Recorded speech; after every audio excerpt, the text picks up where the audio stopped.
नमस्कार, शीतल्स किचनमध्ये तुमचे स्वागत आहे। चॅनलवर नवीन असाल तर चॅनलला सबस्क्राईब करा, लाईक करा, शेअर करा, बेल आयकॉनही क्लिक करा।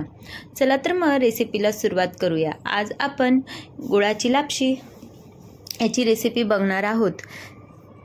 श्रावणामध्ये अनेक गोडाधोडाचे पदार्थ केले जातात, त्यामध्ये तुम्ही हाही पदार्थ बनवू शकता। अगदी झटपट होणारा पदार्थ आहे आणि साहित्यही खूप कमी लागते, खायलाही खूप टेस्टी लागतो। चला तर मग रेसिपीला सुरुवात करूया। येथे मी 1 वाटी गव्हाचा रवा घेतलेला आहे, 1 वाटी गूळ घेतलेला आहे आणि ड्रायफ्रूट्स घेतलेले आहे।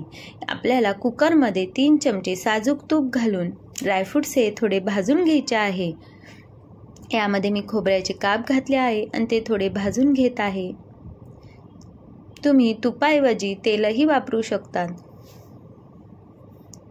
येथे मी आता सर्व ड्रायफ्रूट्स हे भाजून घेत आहे।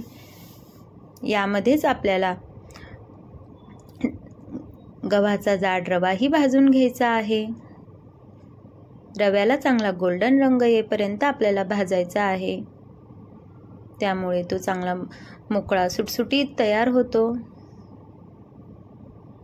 यामध्ये आपल्याला 1 वाटी रव्याला 3 ते 3.5 वाट्या पाणी घालायचे आहेत। पाणीही आपल्याला गरम करून घ्यायचे आहेत। पाण्याऐवजी तुम्ही दूधही घालू शकता। येथे मी 3.5 वाट्या पाणी घातलेले आहेत। यामध्ये मी चिमूटभर मीठही घालणार आहे। गोडाला थोडंसं मीठ घातल्याने पदार्थाला छान चव येते।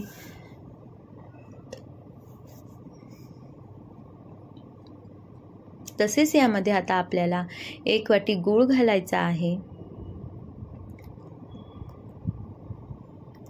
गूळ आपल्याला पूर्णपणे वितळोस्तर हलवून घ्यायचा आहे, त्यानंतरच कुकरला झाकण लावायचं आहे।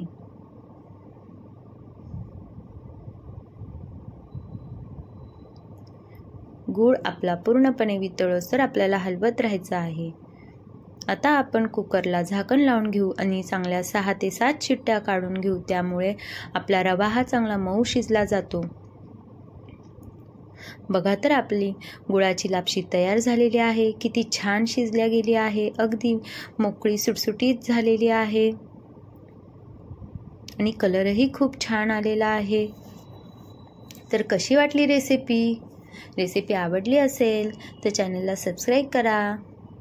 रेसिपी बघितल्याबद्दल धन्यवाद। परत भेटू एका नवीन रेसिपी सोबत।